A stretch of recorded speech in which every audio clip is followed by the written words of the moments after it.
Está começando mais um episódio do Papo Imobiliário, que é a versão podcast desse programa que fala sobre o mercado imobiliário no estado do Amazonas, recebendo nomes importantes deste cenário atual e contemporâneo, né, falando sobre o mercado, o setor da construção civil, o mercado imobiliário. Seja muito bem-vindo. E hoje, né, eu, Maurício Sanches, vou conduzir um bate-papo super interessante, fazendo até um resgate histórico e comentando sobre o que está acontecendo atualmente no mercado imobiliário local. E para isso, o nosso convidado de hoje é Hélio Alexandre, ele que é empresário, né, e está aqui atuando no Amazonas já há quantas décadas, Hélio?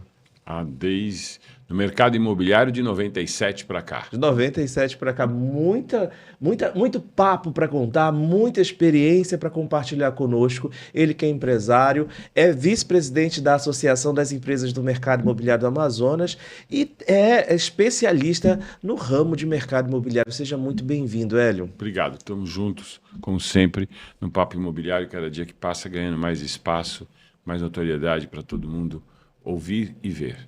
E Hélio, você aqui com a gente é muito importante porque você é muito conhecedor do cenário do mercado imobiliário. Você acompanhou várias transições, né, desse mercado, as dificuldades dele local, o ápice também, o sucesso, enfim. Mas antes eu queria que você contasse para quem está nos assistindo agora, Hélio, um pouquinho da tua trajetória, como foi que você chegou aqui? Você é de São Paulo, né? Eu sou de São Paulo, cheguei em Manaus em 1984.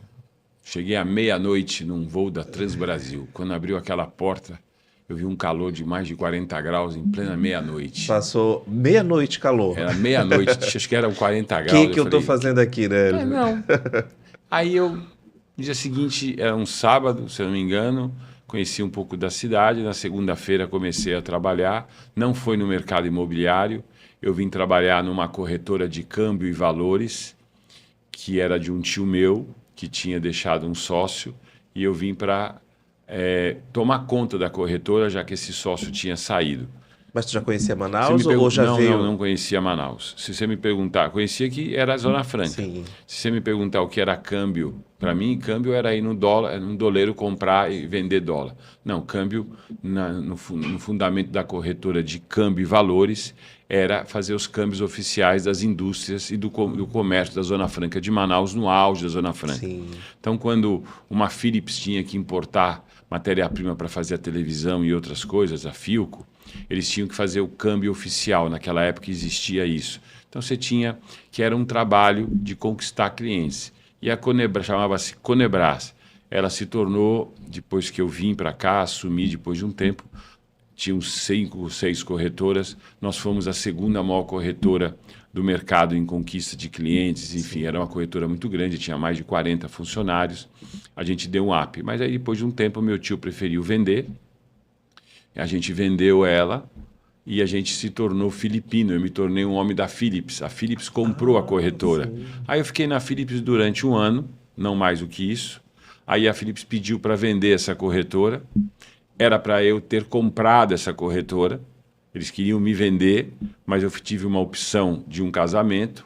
Falei, não dá, eu acho que eu não vou conseguir. Ou casa ou compra empresa. Não, coisas de gente jovem que sim. cometem alguns erros. Eu devia ter ficado com a corretora, que hoje ela teria se tornado um banco. Mas talvez o mercado imobiliário estava te esperando.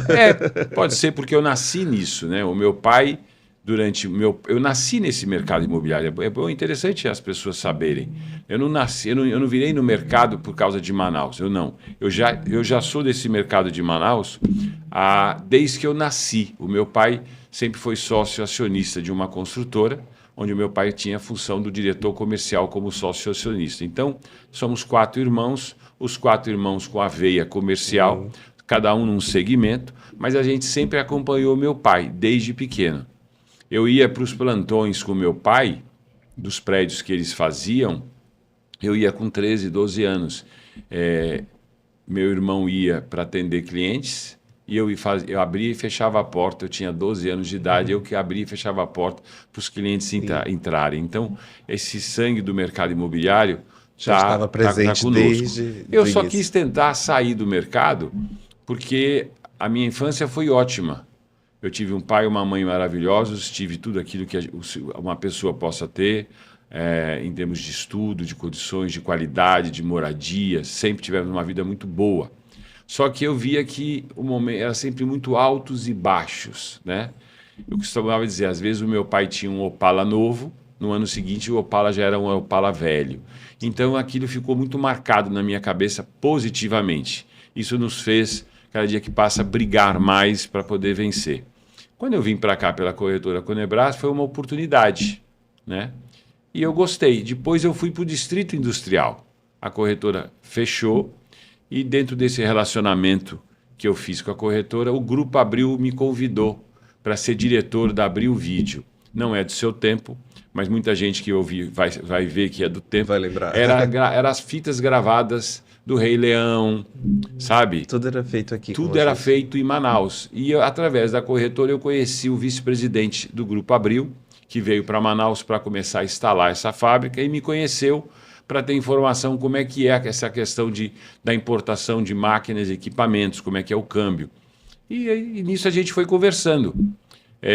Eu disse que eu era sobrinho de uma pessoa que, por coincidência, ele conhecia, conhecia uma... E assim foi. Até que um dia ele me convidou. Quer implantar a fábrica? Que foi na rua Tefé. Hoje o Prosamin até já passou em cima desse prédio. E eu comecei. Essa fábrica começou por volta de... eu não me lembro mais a data. 84, mais ou menos 86, mais ou menos.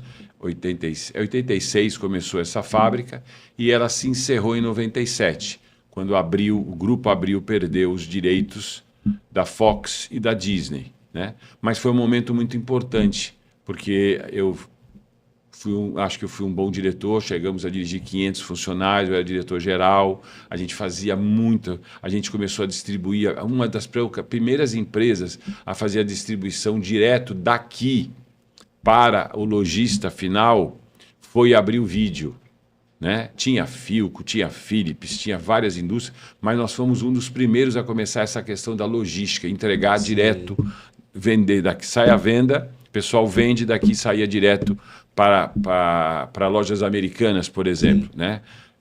E assim foi. Foi uma época maravilhosa da minha vida, onde eu conheci muita gente. Aí a fábrica fechou, eu disse, o que eu vou fazer? Eu tive um convite para ir para Recife, pelo próprio Grupo Abril, para implantar a editora Abril no Nordeste.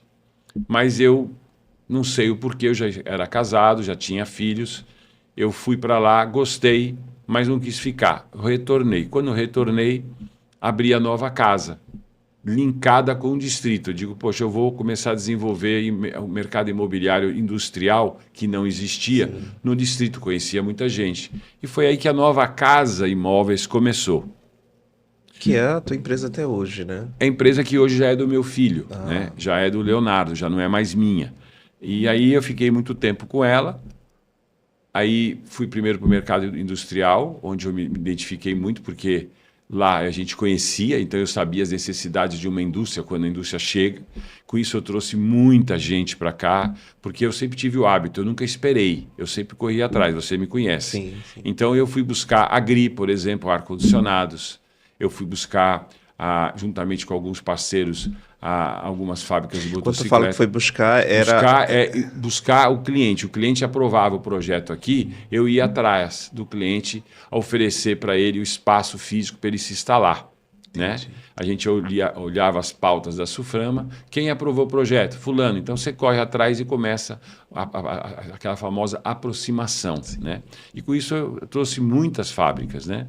Trouxe a PCI, a PSI, trouxe a Agri, trouxe algumas fábricas de moto, trouxe algumas fábricas chinesas, trouxe muita, foi um momento bacana.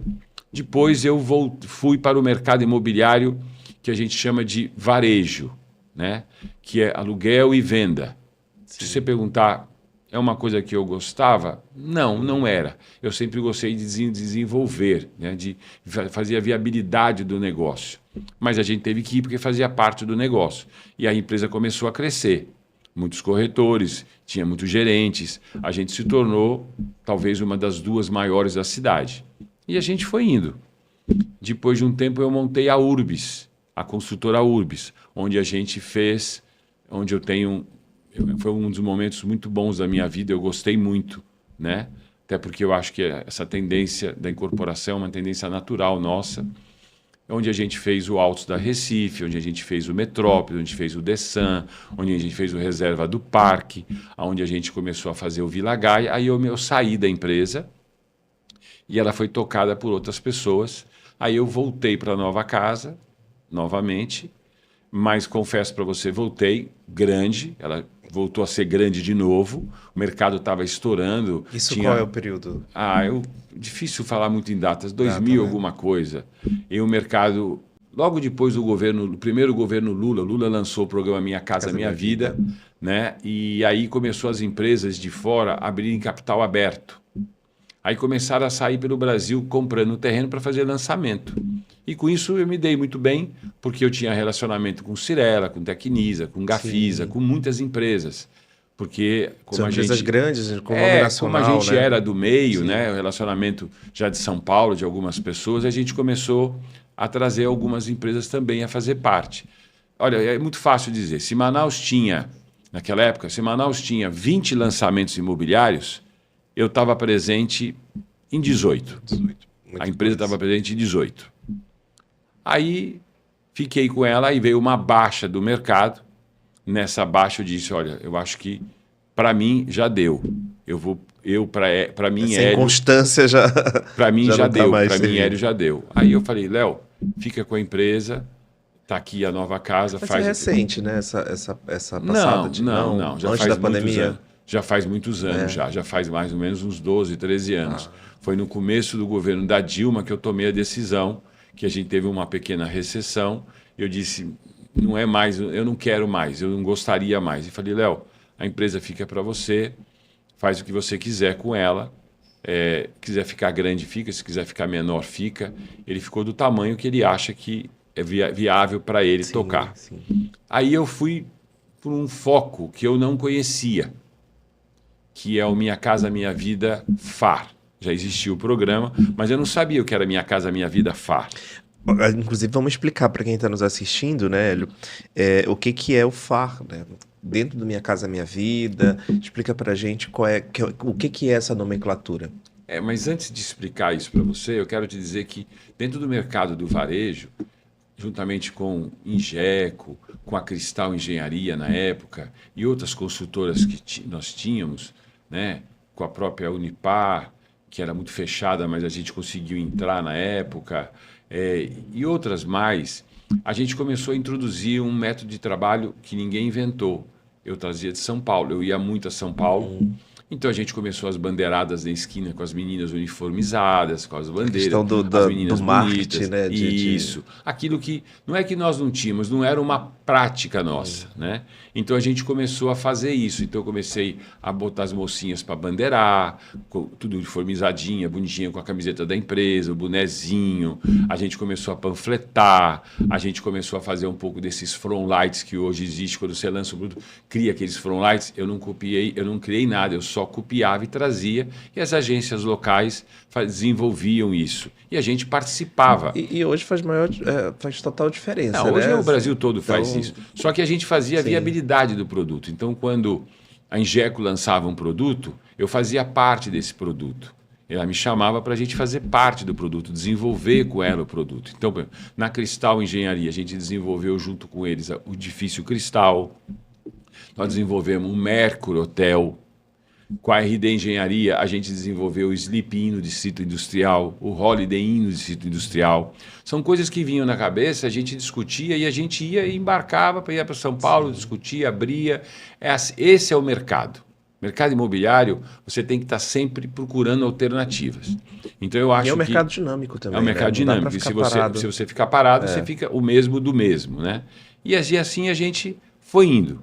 Até que um dia eu disse, para mim, Hélio, cansei. Foi um choque muito grande, né? Enxugar a empresa toda, diminuir um monte, mandar sabe, falar, olha, eu não quero mais, vou começar a diminuir equipes e isso, até encontrar um novo nicho que eu encontrei através do FAR, que foi logo que começou o governo Arthur, o prefeito Arthur começou, né, como prefeito, muito meu amigo há muitos anos, falo com ele não digo semanalmente, mas a cada 15 dias, é um amigo de mais de 30 anos. Ele virou prefeito e eu disse, prefeito, quando o senhor virar prefeito, eu quero desenvolver habitação. Ele falou, tá bom. Vai virar secretário? Eu digo, não, eu só quero desenvolver. E juntamente eu comecei a desenvolver o FAR.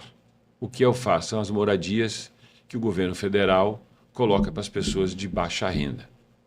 São aquelas pessoas que não têm condições realmente de ter, muitas até hoje ganham e outras que compram com a renda muito baixa, né? Então, eu comecei a me dedicar nisso. Muito mais difícil, muito mais demorado, mas eu me encontrei. Sabe quando você gosta de fazer isso? Eu gosto, porque no fundo é uma incorporação. Eu não sou incorporador de raiz.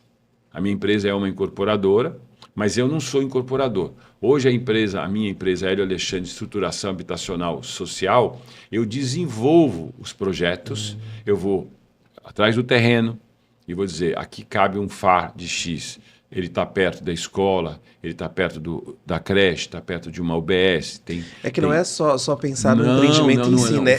O que vem ao redor, o que vem junto, não é né? Incorporação. O FAR é um outro produto. Os prédios podem ser parecidos, mas a concepção é diferente. O FAR é um projeto social. Sim. Que o governo do Lula, graças a Deus, voltou com isso novamente, como voltou com Minha Casa Minha Vida. E eu me identifiquei com este produto. Não é identificar, você fala de fazer a obra. Não. Eu me identifiquei com o produto. Eu gosto de discutir o fundamento do produto. Então, por exemplo, por que a gente não usa esse material agora? Porque ele é mais prático? É porque ele é mais barato? Não, porque ele é mais fácil para ser usado, para ser mantido, porque é um produto que não pode ter muita manutenção, porque as pessoas que estão lá dentro, às vezes, não têm muito essa cultura, né? Tem que pensar nas pessoas que têm um pouco mais de deficiência. Enfim, são muitas coisas. Tem que pensar na fase da obra, na caixa d'água. Aquela caixa d'água ela não pode ser de estrutura metálica, porque se ela não for bem feita, ela pode cair. Sim. São coisas. E eu consegui participar dentro desse bojo todo do mercado imobiliário. Eu participei da comissão do Minha Casa Minha Vida, quando o senador Eduardo Braga foi o relator. Eu participei, tive a chance de participar, ajudando, colaborando, através da DEME. E outras coisas mais. Mas esse é o segmento que eu gosto. Tanto é que hoje, por exemplo, estou desenvolvendo, juntamente com o meu parceiro, que é a IF Engenharia. A IF é minha parceira, a Fenícia é minha parceira. São GRB, duas associadas da DEME também, todas, né? São associadas. IF é minha parceira, GRB é minha parceira e Fenícia são meus parceiros. São bons parceiros. E com isso eu consegui chegar eu estou chegando em Tefé, nós estamos chegando em São Gabriel da Cachoeira, nós estamos chegando em Iranduba, nós estamos chegando em Manaus com vários projetos, enfim, nós estamos trabalhando. Isso é o que eu gosto de fazer, desenvolver, sentar e discutir, mas desenvolver tudo, do orçamento até o início da obra. É isso que a gente gosta de fazer. E com essa experiência, né, de mais de décadas, Hélio, e você transicionou por várias situações do mercado imobiliário, acompanhou altos e baixos do mercado imobiliário, claro, né? E não só Manaus, né? Você vai para o interior, você pensa em projetos também. Em outros estados. A gente desenvolveu muito em Porto Velho. Então, consegue fazer um parâmetro do que está acontecendo no cenário atual. E aí, é sobre isso, a gente falou essa tua trajetória, inclusive dentro da tua própria trajetória, teve ali um pouquinho da gente conhecer como é que era o mercado, né, imobiliário local, mas qual é a avaliação que você está fazendo hoje? A gente sabe que existem programas de incentivo, né, estadual, na esfera federal. A gente sabe que está tendo aí um valor agregado ao mercado muito grande, né? Então, de todos os lados. Como é que você enquanto empresário, né, está otimista em baixar mais ainda esse déficit habitacional que existe no Estado? Enfim, conta pra gente o que é essa sensação do mercado atual. Porque muita gente hoje fala, nossa, o mercado de Manaus está nas alturas. É isso mesmo? O mercado de Manaus está bem, indiscutivelmente ele está bem. Dentro do segmento Minha Casa Minha Vida, ele é um dos maiores mercados do Brasil, proporcionalmente falando. Os nossos números mostram isso, né? Acabou de anunciar o quanto a gente já faturou em plenos 6 meses do ano. Mas por quê? Porque Manaus tem um teto de renda onde esse mercado ele cabe. O Minha Casa Minha Vida ele veio a esse encontro. Então, por isso que a gente vende muito Minha Casa Minha Vida. E Manaus tem um déficit habitacional, na cidade de Manaus, para mim, o meu número deve ser uns 140 mil, ou um pouco mais, ou um pouquinho menos. Mas para mim é uns 140 mil, até um pouco mais. E esse déficit habitacional está sendo alcançado através do programa Minha Casa Minha Vida. O programa Minha Casa Minha Vida, qual é a vantagem? É que ele te oferece, através do governo federal, juros reduzidos. Isso é uma vantagem muito grande para quem vai pagar em 420 meses. São muitos anos, né? E a pessoa acaba saindo de um aluguel e indo para a sua própria casa. Mas ele não vai para casa, ele vai para um condomínio fechado de apartamentos, onde lá ele vai ter o espaço de lazer, vai ter o salão de festa, vai ter segurança, vai ter a piscina dele. Enfim, ele vai ter uma vida para ele e para a família, para os filhos. À noite vai ter a academia, vai ter as aulas de dança. Enfim, é um condomínio onde a pessoa vai poder viver com ela e a família com maior dignidade. Então, o programa Minha Casa Minha Vida, ele é um programa social e ele vem para isso. E ele está conseguindo alcançar isso no Brasil inteiro. Seja norte, nordeste, centro-oeste, sul, não importa onde. Só que esse programa, ele requer, na minha opinião, ele é um grande programa, ele, na minha opinião, não acaba, mas pode vir novo presidente ou não tem como acabar. Ele é uma política habitacional definitiva. Sim. Só que ele precisa da ajuda do Estado e do município. Por quê? Porque agora mesmo, por exemplo, nós temos um programa com o governo do Estado, que é Amazonas Meu Lar. O governador foi lá, como todo o Brasil fez, e ele está financiando o cheque sinal. Porque as pessoas costumam dizer, tem o dinheiro para comprar, ela tem a renda, mas ela não tem aqueles 30 mil ou os 20 mil para ajudar na entrada. Ela tem a renda, eu ganho 4.400, eu ganho 2.800, eu ganho 8, mas eu não tenho 40 mil. E eu preciso dar 40 mil, senão eu não consigo comprar ou financiar. Mais o subsídio do FGTS. O governador veio e deu esse aporte e ajudou. O Amazonas fez, São Paulo fez, Mato Grosso fez, cada estado fez o seu programa. O nosso programa ele é muito bom. Sim. Ele demonstrou... E, se eu não me engano, por um levantamento da DEME, é o maior do Brasil com relação a valor, né? Eu vou te dizer que é um dos maiores cheques do Brasil. O maior cheque do Brasil é o cheque do Amapá. Chama-se Casa Amapá, onde começou tudo isso. Foi no Amapá que começou esse movimento do governo do estado ajudar a aportar em cima do programa Minha Casa Minha Vida. Nós temos certamente um dos 3 maiores cheques do Brasil, indiscutivelmente. Mas o que nós temos é um acesso a essa procura do cheque muito, muito, muito grande. Tanto que já foi colocado 100 milhões, vai ser colocado mais 80. E tudo que colocar nesse programa, ele vai ter uma resposta muito rápida. Por 3 motivos, na minha opinião. Primeiro, porque o social. Eu vou dar condições da pessoa ter uma casa, que ela não tem. Segundo, ela vai ter, economicamente, ela vai conseguir ser ajudada com aquilo que ela não tem. E terceiro, ela vai conseguir comprar um imóvel com juros baixos por um tempo muito longo, pagando a prestação.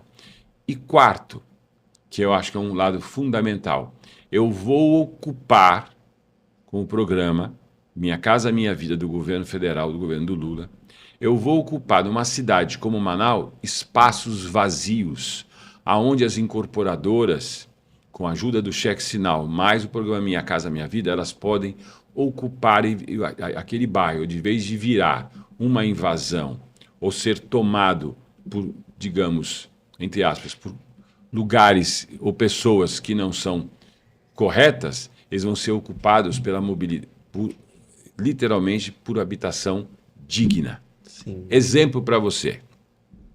Eu costumo dizer o seguinte, o pessoal fala, Avenida das Torres, aquilo não é uma avenida, aquilo é uma marginal.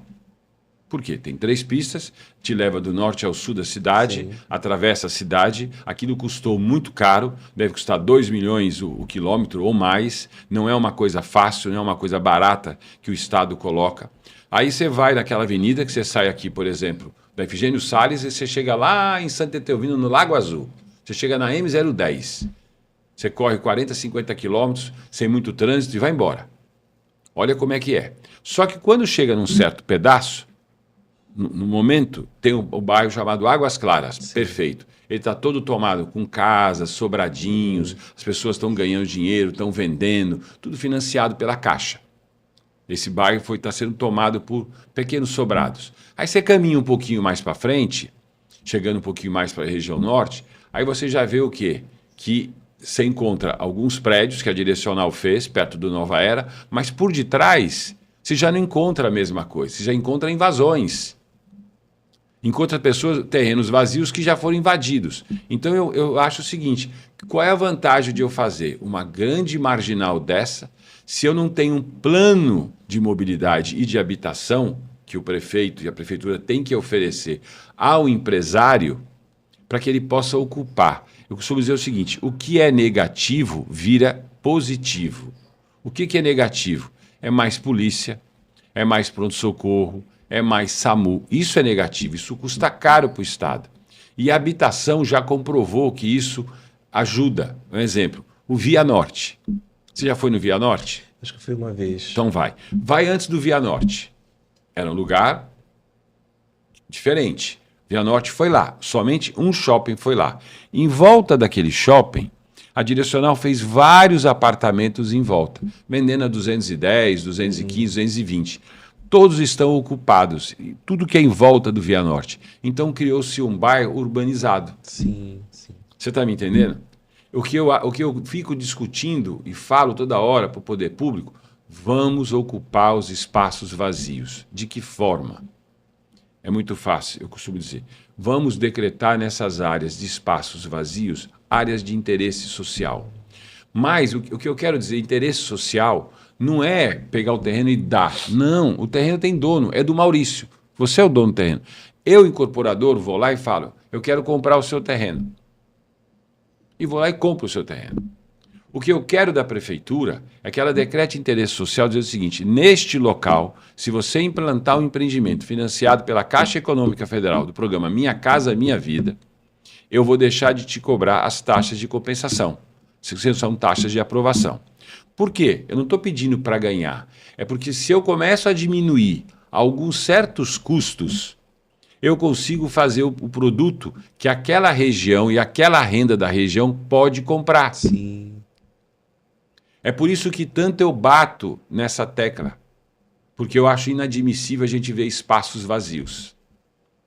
E às vezes eu não quero o dinheiro da prefeitura, eu só quero a caneta. Assina e decreta interesse social, área tal. Você quer ver um exemplo? Nós temos algumas áreas na Zona Leste de Manaus.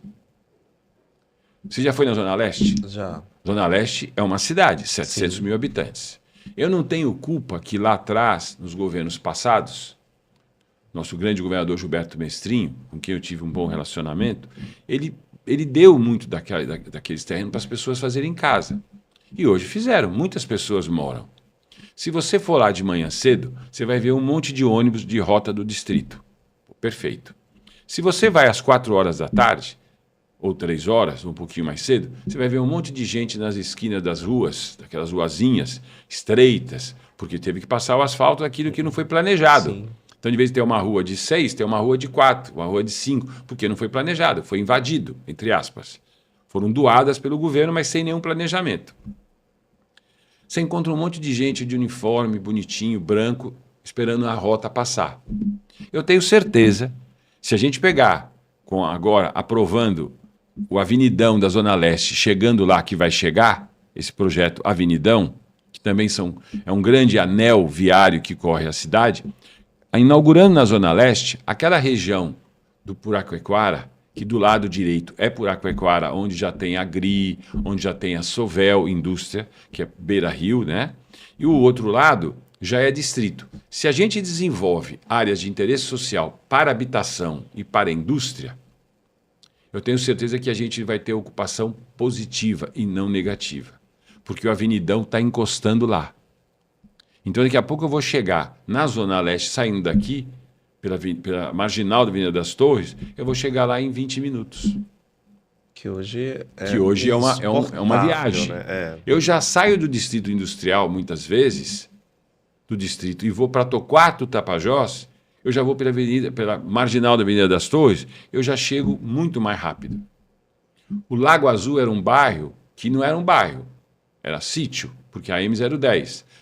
a Smart, nossa associada, lançando 2.700 lotes de um loteamento urbanizado. Aquilo vai dar um crescimento imenso para aquela região. Então, eu sou muito a favor da habitação urbanizada. Eu sou contra espaços vazios. Eu acho que eles podem ser ocupados. E que não dá para fazer sozinho, né? Sempre caminhando poder público e privado de mãos dadas, porque se ele caminha, Sim. vai longe. Então, por exemplo, vou te dar para você um exemplo. Por que eu tenho que gerar, a pessoa tem que trabalhar em Santa Etelvina, morar em Santa Etelvina e vir trabalhar no Vieira Alves? É legal? É. Ah, porque aqui ganha mais, porque aqui tem um mercado maior. Tá, muito bem, mas imagine lá em Santa Etelvina, eu faço um bairro e em volta daquele bairro começa as lojas, começa os shoppinhos, começa os malls, começa a ter vida. Quem não quer trabalhar perto da sua casa, né? A qualidade de vida, inclusive. Você concorda comigo ou não? Com certeza. Então, essas coisas que eu sou a favor. Eu costumo dizer que é o planejamento urbano que ele tem que ser feito.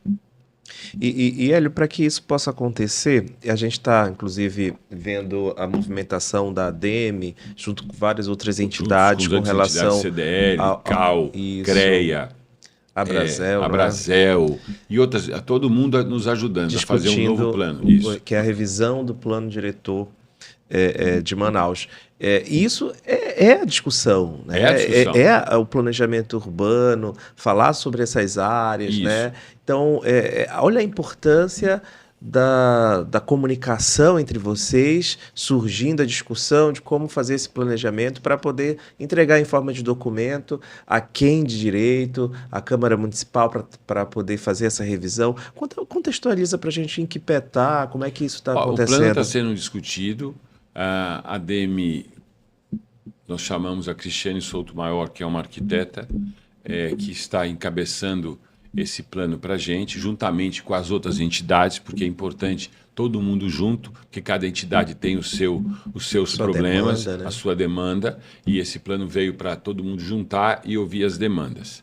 E a gente levar a proposta aos órgãos municipais para ser discutido. No caso, para a Implurb, que é um órgão de planejamento urbano, através do presidente Carlos Valente, através do Pedro Paulo, que é um homem de planejamento, é um arquiteto que conhece muito de urbanismo, que eu tenho certeza que eles vão, na minha opinião, eles vão atender muito das demandas da cidade, porque a cidade precisa ser, ser atendida. Nós estamos numa situação muito delicada, né?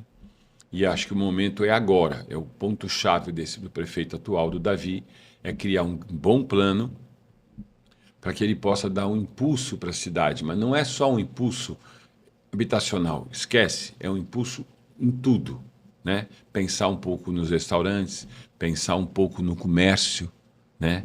Pensar um pouco também na parte dos engenheiros, pensar um pouco no CREA, de como resolver a coisa em termos de licenciamento mais rápido, mais dinâmica, enfim, pensar todo mundo, pegar o Sinduscom, pensar com o Sinduscom, que é o Sindicato da Construção Civil, e como tornar a coisa mais dinâmica.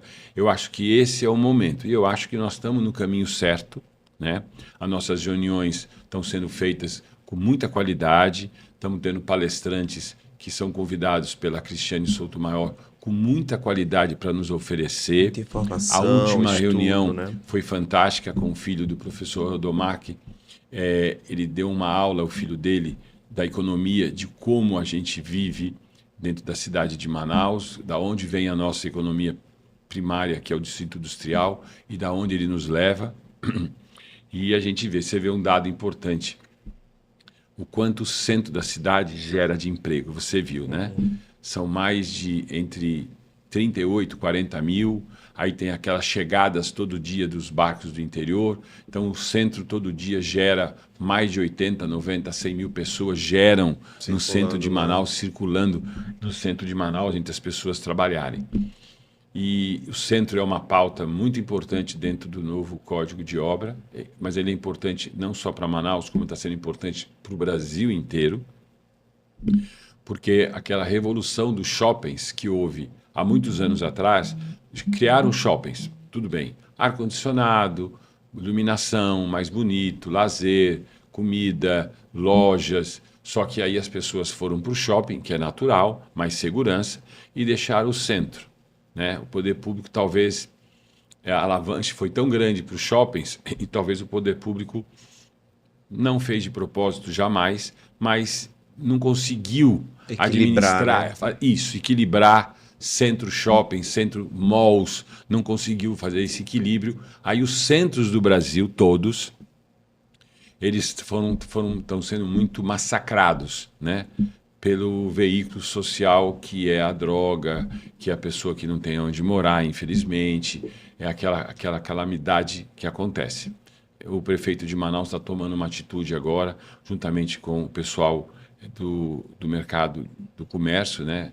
CDL e mais outros, de fazer como eu posso dizer assim, fazer um trabalho pesado no centro, constante, durante aí 120 dias ou 3 meses, de detectar aonde está as porcarias, né? Onde estão os bandidos, como eu faço para tirar, da onde eu faço, como eu faço.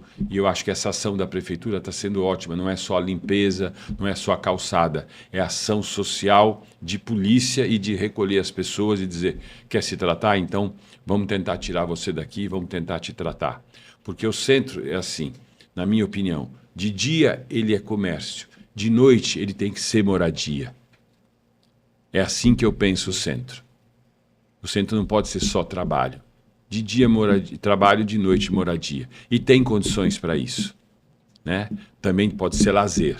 Você vê, nós temos um pedaço pequeno do centro que é um grande lazer, que é em frente ao Teatro Amazonas. Sim, o largo, Por que não ser o resto? Sim. Não é verdade? Verdade. E, Hélio, a gente está falando muito de Manaus, é interessante, né? É a capital do estado, enfim. Mas eu queria perguntar para você com relação ao interior.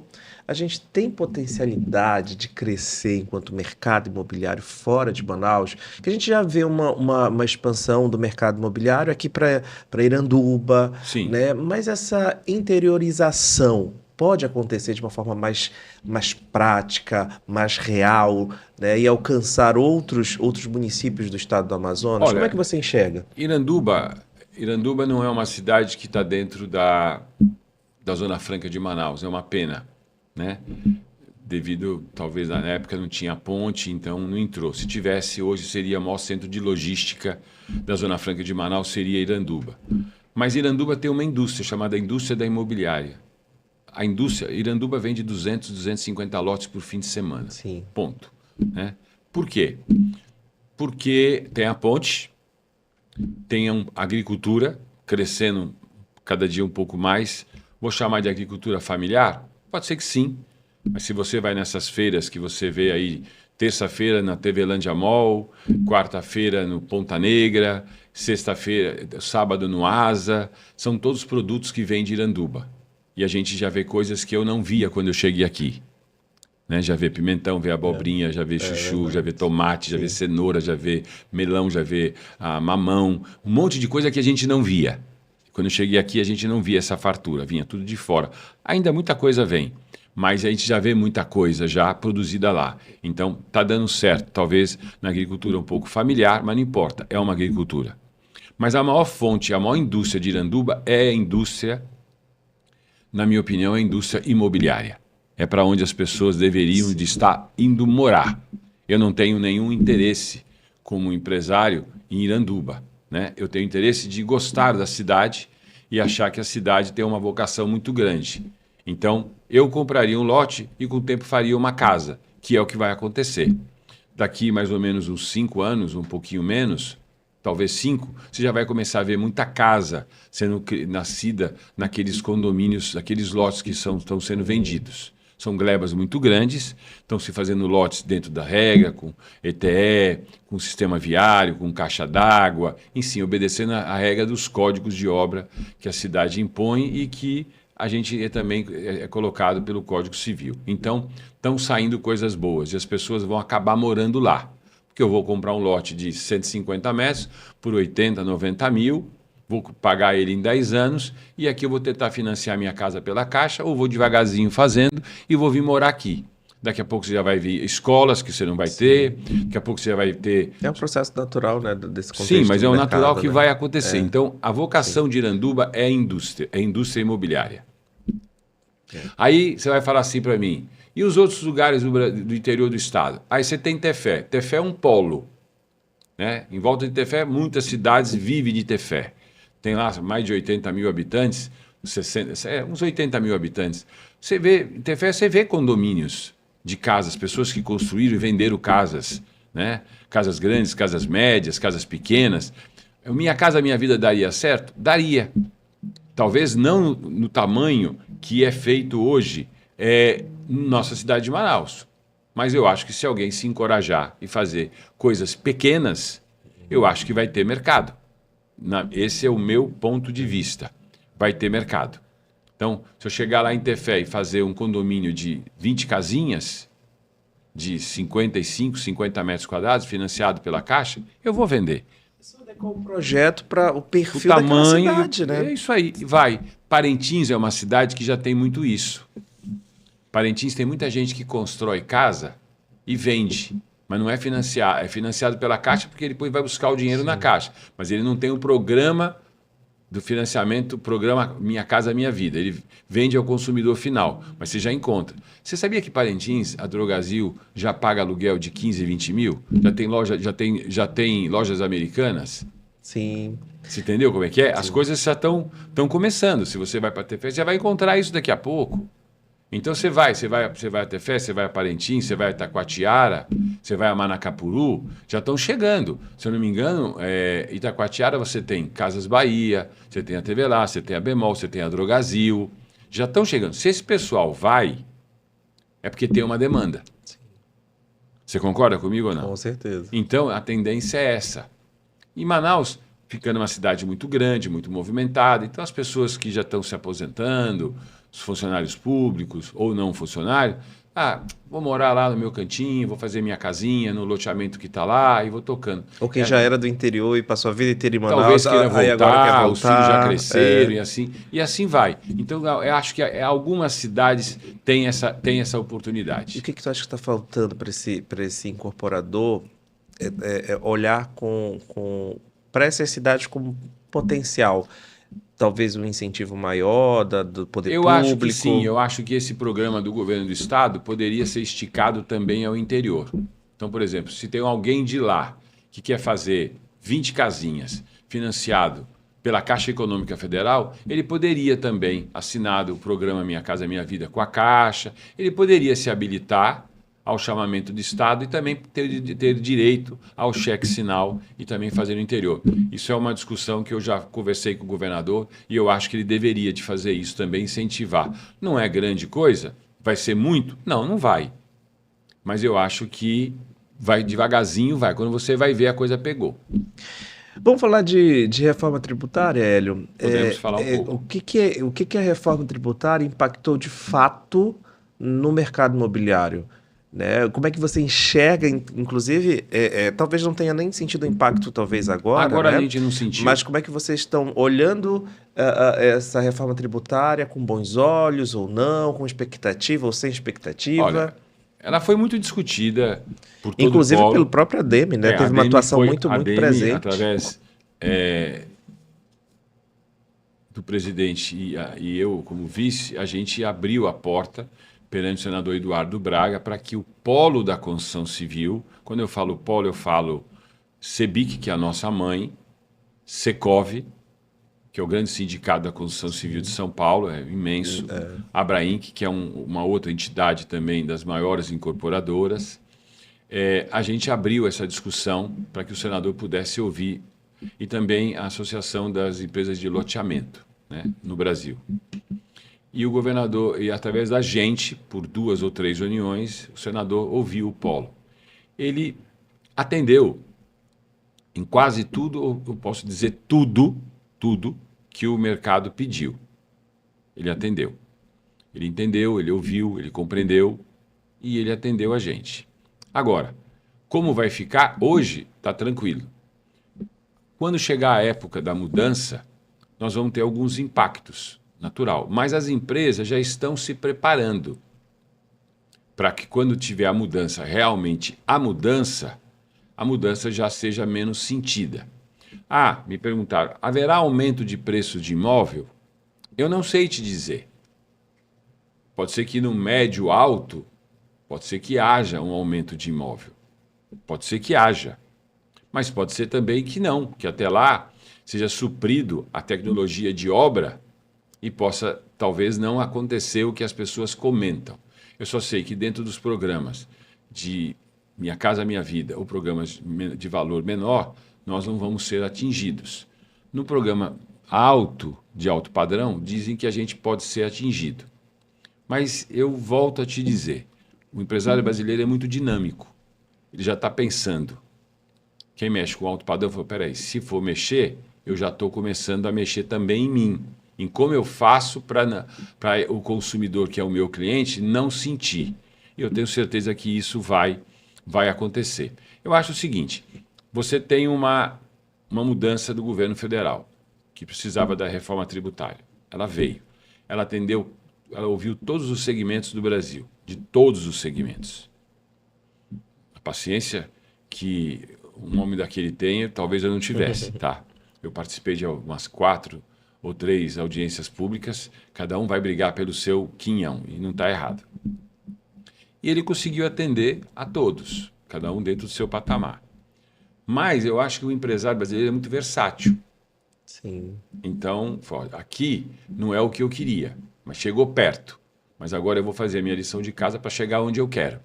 Aí cabe ao empresário fazer. O empresário brasileiro é muito versátil. E eu acho que ele vai conseguir fazer. Eu espero que a gente tenha uma reforma tributária que não tenha muito problemas jurídicos.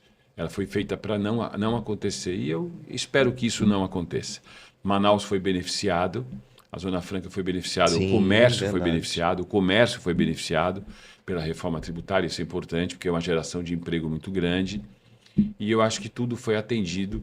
A termos de Zona Franca, a termos do Amazonas, a gente foi atendido. E a termos de Brasil também foi. Senão, estaria todo mundo esticando bandeira, gritando, e não está acontecendo isso. Então, sinal que a coisa foi a contento. Sim. Hélio, a gente está em agosto, né? Metade Acabou do o ano ano. já foi. Quando piscar, a gente também já vai acabar esse ano.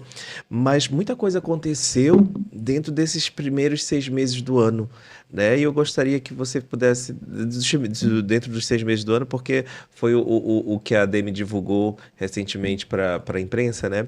Mas vocês já passaram por junho, julho, agosto. Então já tem ali uma perspectiva de mercado para esse ano. Então, a gente pode dizer que 2025 foi um ano muito, muito bom para o Está mercado. sendo bom para o mercado. Está sendo bom para o mercado. O mercado está indo muito bem. O mercado imobiliário de Manaus, cada dia que passa, está tendo mais procura. Você vê o entusiasmo das empresas construtoras e incorporadoras em querer procurar novos terrenos, novas localizações, que é uma coisa importante.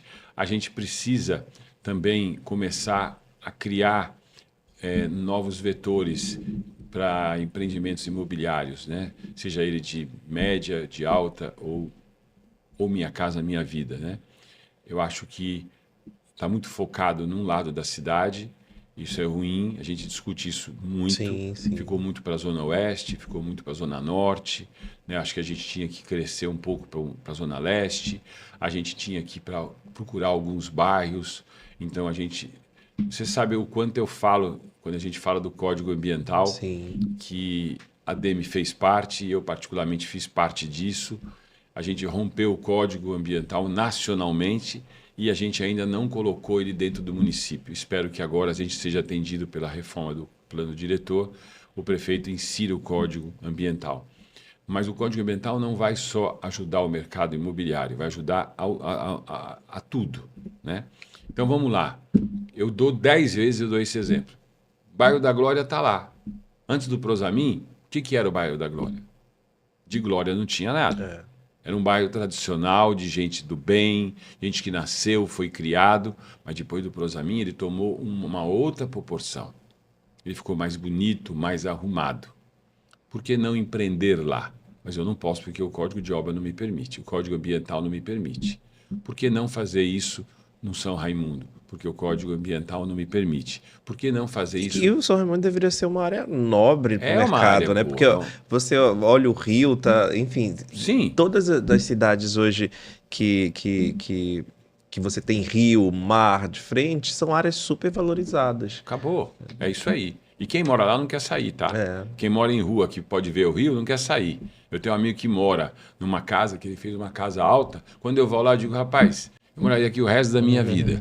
Porque Sim. o cara amanhece de manhã olhando aquele rio maravilhoso, sabe? Aquele marzão de rio. E eu acho que isso é para poucos. E ele tem essa vantagem.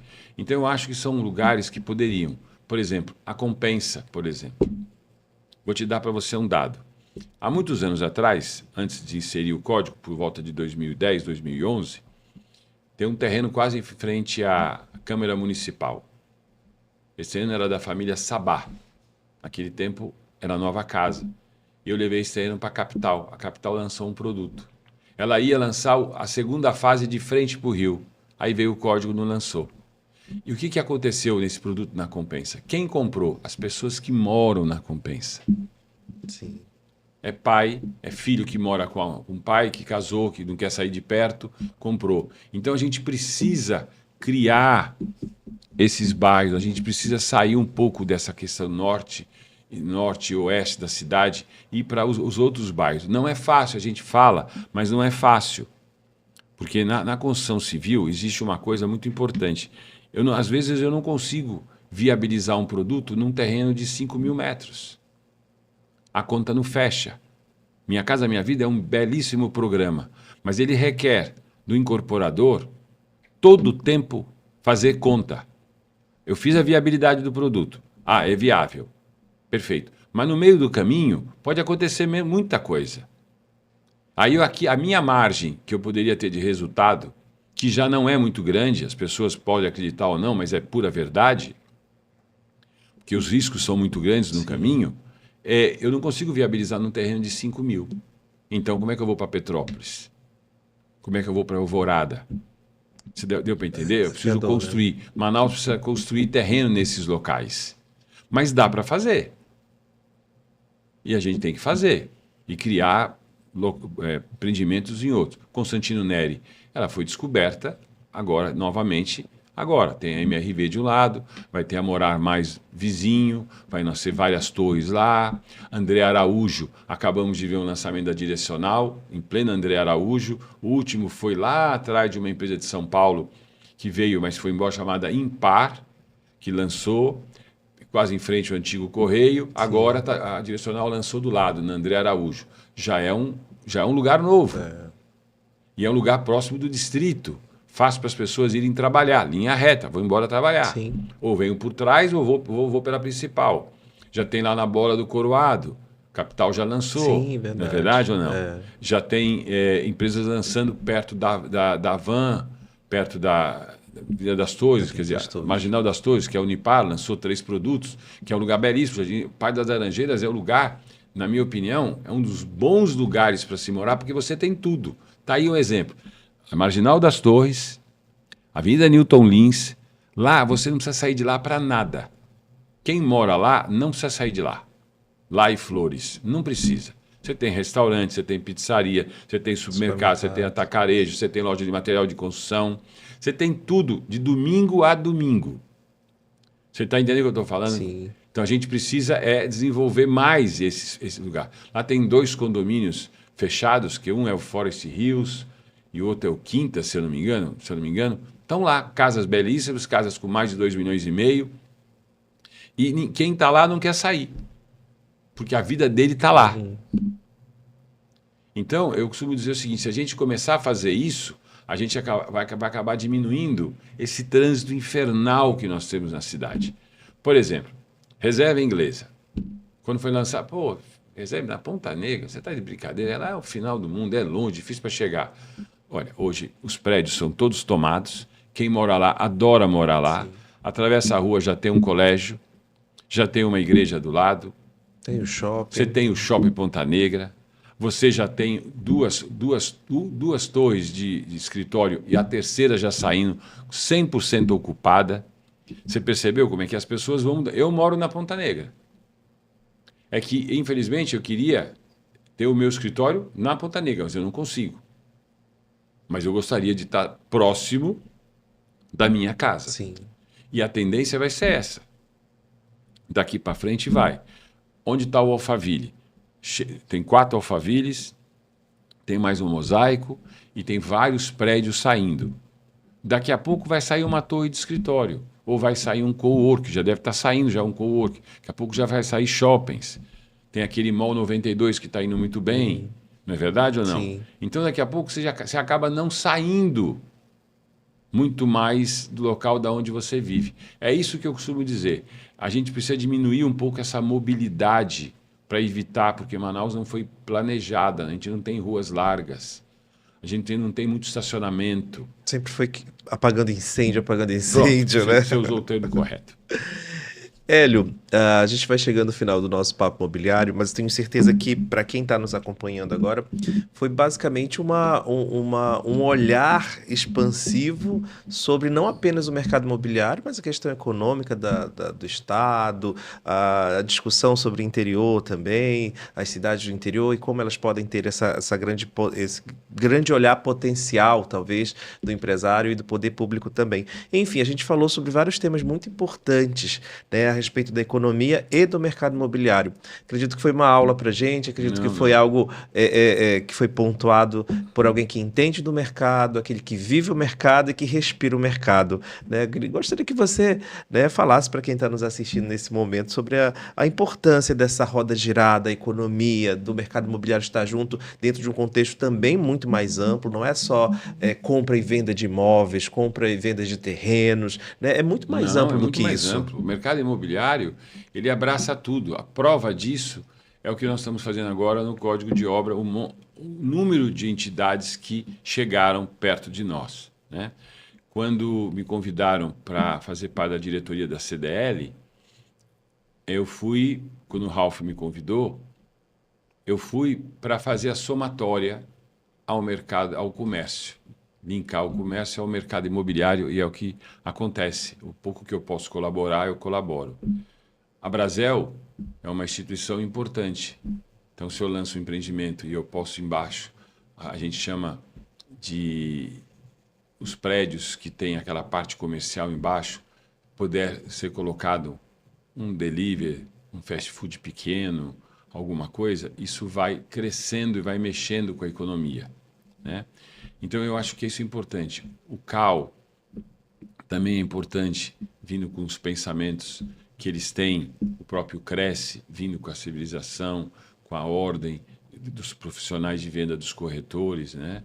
O próprio CREA, facilitando a vida do engenheiro perante a construção civil, brigando para que o engenheiro possa ser o grande, mais do que nunca, ser o grande responsável, mas ser o grande responsável perante os órgãos de licenciamento, para que a gente diminua um pouco a burocracia que a gente vive hoje dentro dos órgãos licenciadores, que eu quero te dizer, ela é normal?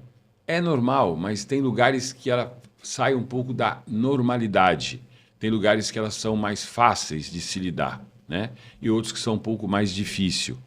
Mas eu acho que a gente vive numa cidade interessante, é uma cidade amazônica, onde o verde predomina e a gente mantém esse verde, então a gente também tem que respeitar o verde como a gente respeita. E eu acho que dentro desse contexto todo, não é só o mercado imobiliário, a gente também gira em volta dos outros mercados, né? Vou te dar para você aqui mais um pequeno exemplo. Mauri da Ingeco com o Porfírio, lá na Figênio Salles, fizeram o açaí e do lado eles fizeram um mall. Na Ingeco tudo é muito bem pensado, né? Eles colocaram o posto, colocaram o McDonald's, fizeram um mall interno. Um dia desses eu tive lá, não tinha lugar para parar o carro. Eu entrei e estava lotado. Né? Então, você vê como é que é. São coisas que são pensadas, que viram verdade e que acontecem. E que deixam eu me deslocar menos. Quem imaginava que a Morada do Sol hoje ia ser um dos grandes vetores imobiliários de Manaus? E quem mora lá não vai sair de lá, porque lá tem tudo. Sim. Quando eu falo tudo, é tudo aquilo que nós estamos trazendo para a discussão do código. Todas essas entidades, elas estão lá nos ajudando a pensar. Entendeu? Então, eu acho que é válido. Manaus não é só habitação. A gente tem que pensar num todo, em todos os segmentos, para que a gente possa ter uma vida um pouco melhor. Perfeito. Hélio, eu gostaria de agradecer a tua participação aqui no Papo Imobiliário. Tenho certeza que sempre contribui de uma forma muito precisa dentro da discussão do mercado. Muito obrigado. Obrigado a você. A gente está aqui, a Demi é o nosso coração, a gente se dedica bastante para fazer um bom trabalho e para que a sociedade saiba o quanto a Demi trabalha para fazer o melhor para a cidade e o melhor para as pessoas morarem cada dia que passa melhor. Perfeito. Muito obrigado. E você que nos assiste, gostou do podcast, gostou do conteúdo, compartilha, comenta e acompanhe a gente, porque a gente está todo mês aqui com 2 episódios falando sobre mercado, falando sobre o planejamento urbanístico da cidade de Manaus e também, né, do estado do Amazonas como um todo. Até a próxima. Tchau!